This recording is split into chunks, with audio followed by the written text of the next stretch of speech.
Après avoir vu ces évolutions législatives, nous vous proposons de voir, au travers de la jurisprudence, c'est-à-dire des décisions des tribunaux et des cours, comment la loi Pinel est appliquée, même si c'est une loi récente, et quel est l'intérêt de cette loi au travers de différents cas pratiques que nous verrons au travers de décisions et d'arrêts de jurisprudence.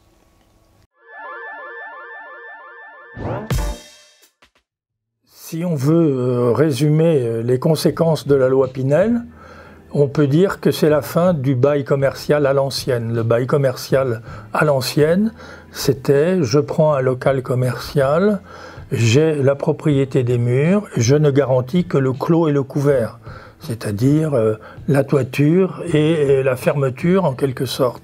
Et la loi Pinel est venue profondément modifier cette économie en disant ce que nous venons d'expliquer, à savoir qu'il y a de nouvelles obligations qui pèsent sur le bailleur et un certain nombre d'interdictions qui lui sont faites. Donc c'est bien l'économie globale du bail commercial qui s'est trouvée modifiée par la loi Pinel.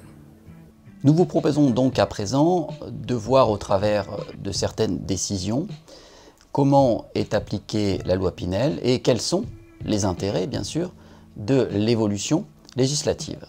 Voyons dans un premier temps deux décisions qui ont été rendues par la Cour de cassation les 30 septembre et 8 octobre 2015. Dans ces deux affaires, la question qui se pose est la suivante.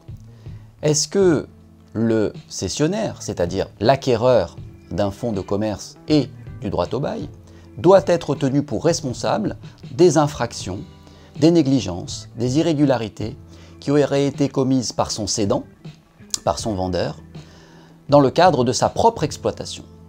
Dans la première affaire, celle du 30 septembre 2015, il était question de savoir si le nouvel exploitant, l'acquéreur, devait être responsable de fuites sur un plancher dont l'origine était antérieure à son acquisition. Sur la deuxième affaire, celle du 8 octobre, la question était de savoir si le nouvel acquéreur devait être tenu pour responsable du changement de destination de pièces dont le précédent locataire, dont son vendeur, vous l'avez compris, était lui-même à l'origine. Effectivement, la question présente un intérêt substantiel puisque nous sommes là en train de s'interroger sur le fait de savoir si le nouvel acquéreur, le nouvel exploitant, doit être tenu pour responsable de faits, de comportements, d'infractions dont il n'est pas à l'origine. Eh bien, notez que la position de la Cour de cassation est assez sévère à l'encontre du nouvel exploitant, du nouveau preneur, puisqu'elle considère que c'est lui qui est responsable de ces irrégularités, de ces infractions qui pour autant ont été commises par son vendeur, par son cédant.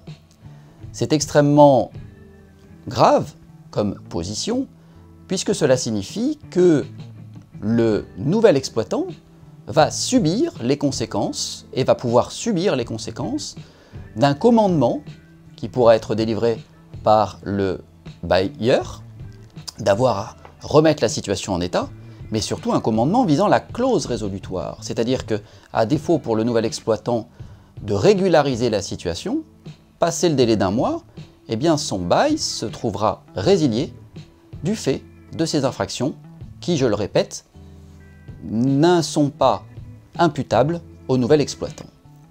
Alors, quel enseignement faut-il tirer de ces deux décisions par rapport au développement que nous avons fait précédemment? Eh bien, je me permets de vous rappeler que la loi Pinel est venue prévoir l'obligation d'établir un état des lieux à chaque cession, à chaque mutation du droit au bail. Grâce à cet état des lieux, il sera permis d'avoir une photographie de la situation au moment de la mutation du droit au bail et effectivement d'identifier à ce moment-là l'existence ou non d'infraction au bail. Ce qui permettra au candidat acquéreur ou au nouveau locataire de demander à son vendeur de régulariser la situation préalablement à la prise de possession par le nouveau preneur, soit au contraire de différer l'acquisition, la mutation du droit au bail, tant que la situation n'est pas régularisée. Et puis enfin, à supposer qu'il ne soit pas possible de différer ou bien d'obtenir une régularisation avant la mutation du droit au bail, eh bien le nouveau locataire aura la possibilité, grâce à cet état des lieux qui consistera un élément de preuve, de se retourner contre son vendeur au motif que c'est lui qui est à l'origine de cette situation. Mais vous avez compris que le nouvel exploitant, au-delà d'acquérir un droit au bail pour son exploitation, acquiert également un procès et un litige, ce qui effectivement ne peut être qu'à déplorer. Nous ne pouvons que l'inciter à la plus grande prudence et à mettre à profit cet état des lieux pour demander une régularisation de la situation avant de chausser les bottes de son prédécesseur. Cette disposition de la loi Pinel constitue manifestement un progrès pour les acquéreurs successifs, mais n'est pas quand même une panacée universelle, car on peut imaginer que lors d'un état des lieux, un certain nombre de dégâts ou de malfaçons ne soient pas relevés, et que ce ne soit qu'ultérieurement qu'on se rende compte qu'un vice quelconque affecte les locaux donnés à bail, avec débat pour savoir si ce vice préexistait ou si il pouvait être constaté le jour de l'état des lieux. Et donc, c'est un progrès, mais ce n'est pas la solution miracle, puisqu'il pourra toujours y avoir un débat si la preuve peut être apportée concernant l'origine du litige. Nous souhaitons à présent vous parler d'une décision qui a été rendue par la Cour d'appel de Paris le 2 décembre 2015.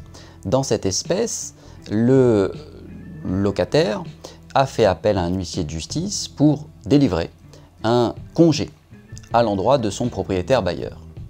Il se trouve que l'huissier qui est intervenu dans cette procédure a méconnu une disposition du Code de commerce qui prévoit que le congé doit être adressé au siège social du propriétaire bailleur. Le congé a donc été signifié de manière irrégulière en regard de la loi et il n'a pas produit ses effets comme escompté par le locataire, qui est donc resté tenu par son bail alors qu'il souhaitait y mettre un terme. Que faut-il retenir de cette décision par rapport à l'évolution de la loi? Vous avez noté que désormais, il est possible d'avoir recours à la lettre recommandée avec demande d'avis de réception, soit pour solliciter une demande de renouvellement, soit pour le locataire exclusivement de donner congé. Vous venez de voir par le biais de cette jurisprudence que les règles sont assez techniques et que malheureusement, même un professionnel peut se tromper dans la signification d'un congé. Imaginez donc le locataire seul face à la lecture du Code de commerce, rédigeant son courrier recommandé avec demande d'avis de réception. Vous avez bien compris que, comme disait Maître Saul-Guibert il y a quelques instants, il est toujours plus prudent d'avoir recours à un professionnel pour pouvoir notifier ou signifier un acte tel qu'un congé qui est un acte grave, dans le respect des règles édictées par le Code de commerce, plutôt que de ne rédiger qu'un simple courrier, si vous me permettez l'expression, qui malheureusement risque de ne pas respecter au sens strict et dans le souci de sécurité des deux parties, eh bien, la législation relative aux baux commerciaux. Voyons à présent une décision de la Cour de cassation du 3 décembre 2015. Dans cette affaire, il est à noter que le bail commercial stipulait que le locataire avait à sa charge les travaux de remise en état et de remplacement des éléments d'équipement donnés en jouissance. Le locataire s'est adressé à son propriétaire bailleur pour lui demander de prendre à sa charge les travaux de remise en état concernant les éléments d'équipement liés à des problèmes de vétusté. Le propriétaire bailleur s'est opposé à cette demande au vu des stipulations du bail que je viens de vous indiquer.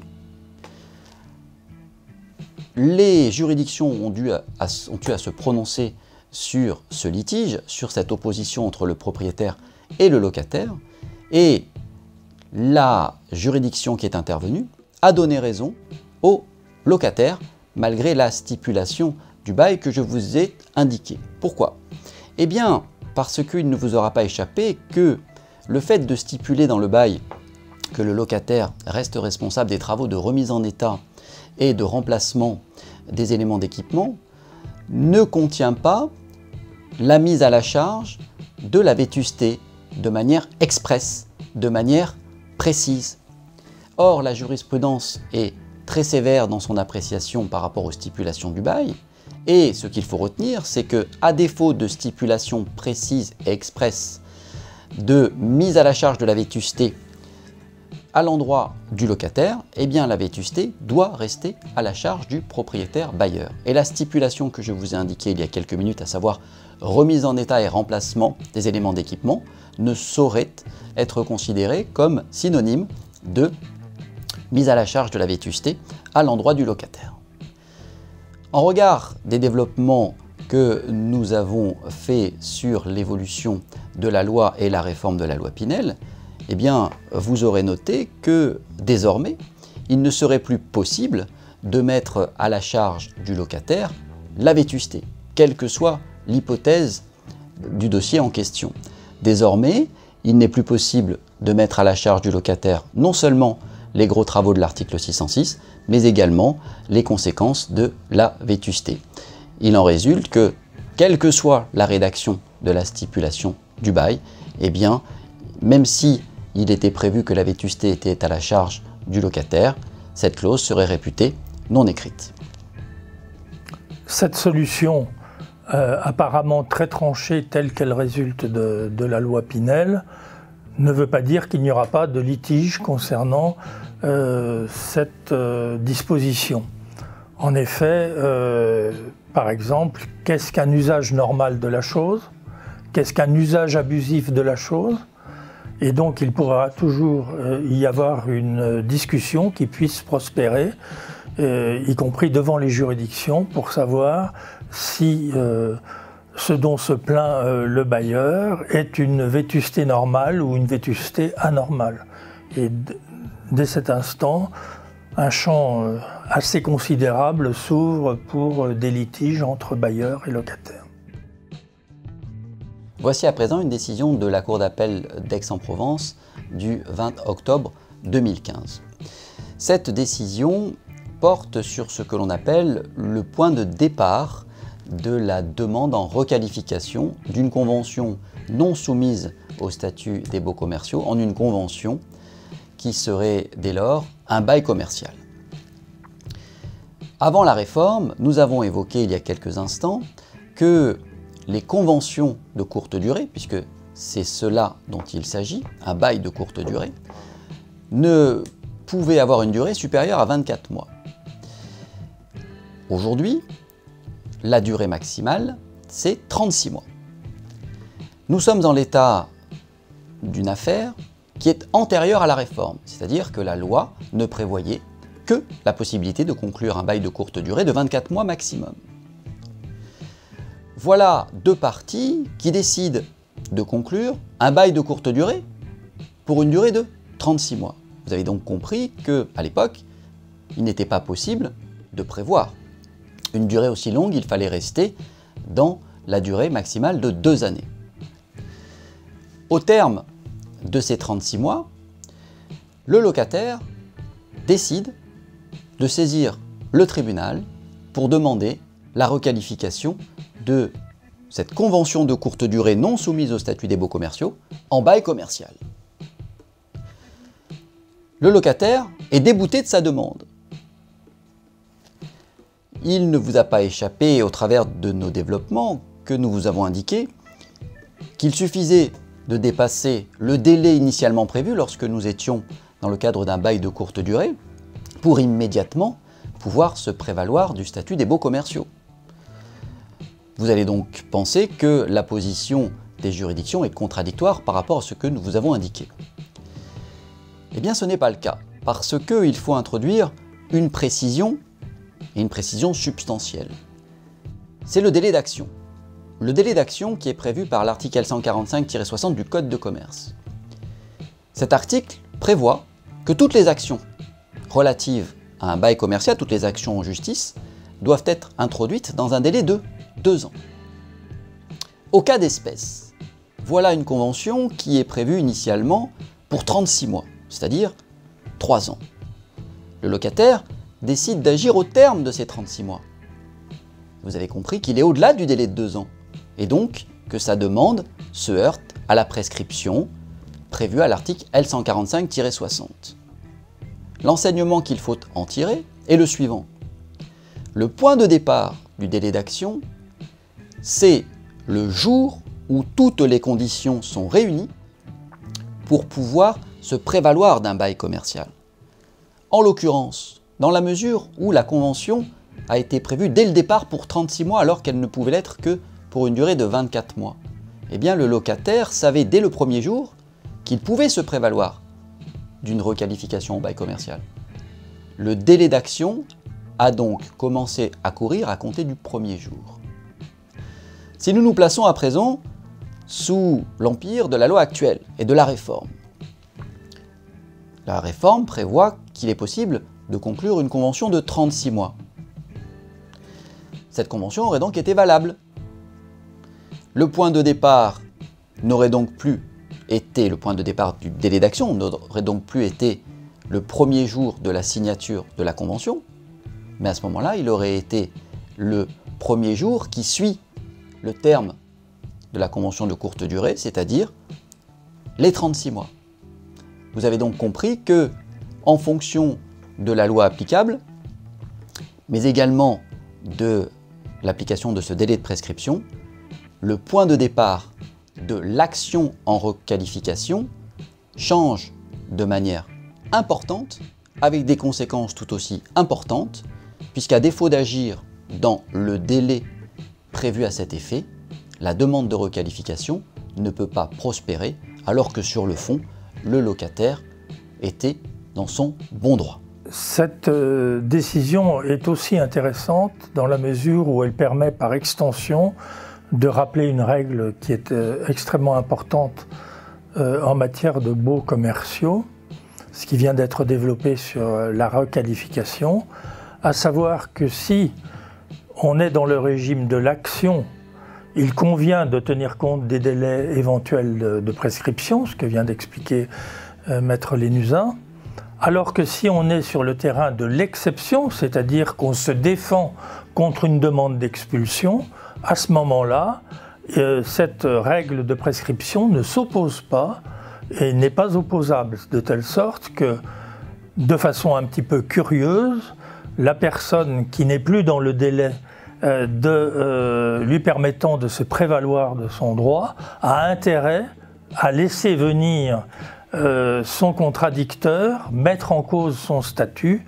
pour pouvoir lui opposer l'existence de ses droits. C'est donc une distinction extrêmement précise entre la voie de l'action et la voie de l'exception.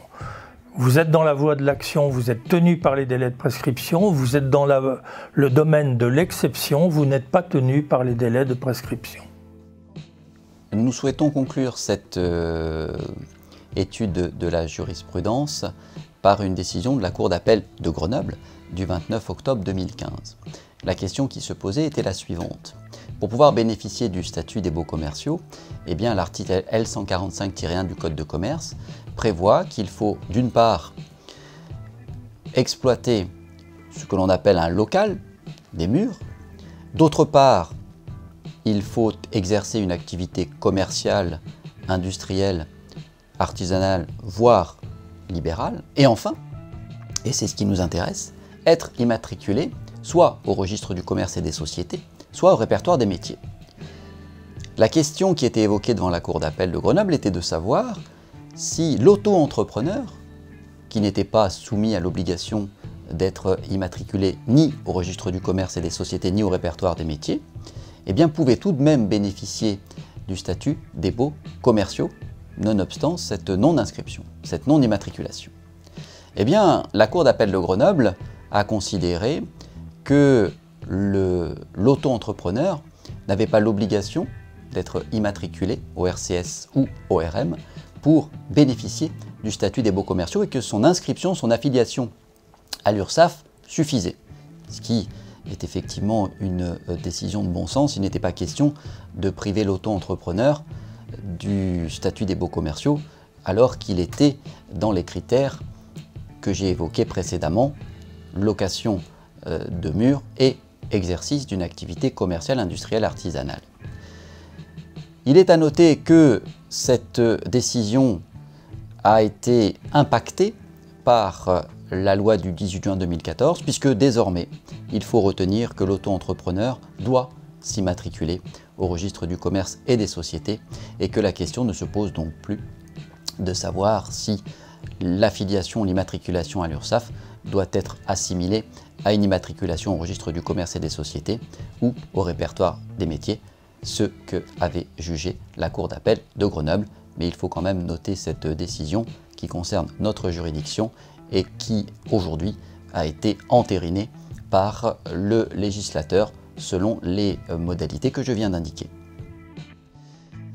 Au terme de nos explications et développements, nous souhaitions donc vous présenter les évolutions apportées par la loi dite Pinel, ainsi que la mise en œuvre de ces modifications au travers des décisions de justice. Nous espérons avoir pu vous apporter des éléments pratiques intéressants que vous pourrez mettre en œuvre dans le cadre de votre quotidien. Il va de soi que nous restons à votre disposition pour toute demande complémentaire ou toute précision. Nous sommes également à votre disposition pour dispenser, si vous le souhaitez, de la formation dans le domaine des baux commerciaux et la mise en œuvre des réglementations en la matière dans le cadre des décisions de jurisprudence. Il reste beaucoup de travail à venir puisque déjà lors du 50e anniversaire du décret de 1953, on avait déjà décompté une trentaine de modifications de la loi applicable aux baux commerciaux. Nous venons de vivre 3 lois ou 3 séries de dispositions nouvelles concernant les baux commerciaux et il y a fort à parier que nous allons vers de nouvelles modifications et de nouvelles adaptations, la matière des baux commerciaux étant une matière extrêmement vivante. Et donc, les quelques commentaires auxquels nous avons pu nous livrer ne sont qu'une, je crois, modeste contribution à la vie et à l'histoire du bail commercial qui va connaître certainement de nouveaux développements. J'ajouterai pour conclure qu'effectivement, au-delà de la loi du 10 juin 2014, du décret du 3 novembre 2014 et de la loi du 6 août 2015, préalablement, il y avait eu deux autres réformes, la loi du 4 août 2008 et la loi du 22 mars 2012. Cela fait donc pratiquement 5 modifications dans un laps de temps très restreint, très réduit. Et je pense effectivement, comme vient de l'indiquer Maître Saul-Guibert, qu'avec les évolutions du gouvernement qui sont en cours, nous aurons vraisemblablement de nouvelles modifications sur cette réglementation qui est effectivement un élément important du système commercial et économique. Et j'attire enfin votre attention sur le fait que la loi de 2014 et celle de 2015 sont des lois extrêmement récentes et que si nous devions subir une nouvelle modification, eh bien nous n'aurions pas eu le temps de mettre en œuvre l'intégralité des dispositions et des modifications intervenues, ce qui va créer, c'est à craindre, un risque d'insécurité au niveau des relations contractuelles entre deux parties, le bailleur et le preneur.